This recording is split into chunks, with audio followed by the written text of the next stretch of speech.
नमस्कार, BTN news मराठीमध्ये आपले सहर्ष स्वागत। आरग प्राथमिक आरोग्य केंद्रातील विद्युत पुरवठा खंडित, जिल्हा परिषद आरोग्य विभागाचा भोंगळ कारभार। प्राथमिक आरोग्य केंद्र अंधारात। आरग प्राथमिक आरोग्य केंद्रात 3 दिवसापासून विद्युत पुरवठा खंडित करण्यात आला आहे। त्यामुळे या रुग्णालयात रात्री अक्षरशः मेणबत्तीचा वापर करावा लागत आहे। पालकमंत्र्यांच्या मतदारसंघातील ही अवस्था खूपच निंदनीय अशी आहे। करोडो रुपयांचा निधी विकास कामांच्या नावाने खर्च करण्यात येतो, पण आरोग्य विभागाकडे वीज बिल भरण्यासाठी पैसे नाही। ही अत्यंत खेदाची बाब आहे।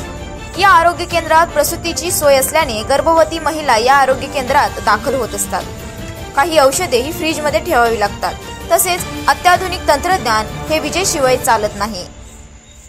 आरग, बेडग, लक्ष्मीवाडी, शिंदेवाडी अशा पंचकृषीतील खूप लोक या रुग्णालयाचा लाभ घेतात।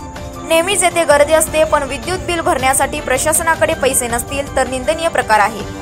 जिल्हा परिषदेच्या कामावर प्रश्न। त्यामुळे लवकरात लवकर वरिष्ठ विभागाने तातडीने या आरग येथील आरोग्य केंद्रातील विद्युत पुरवठा सुरळीत करावा ही मागणी होत आहे।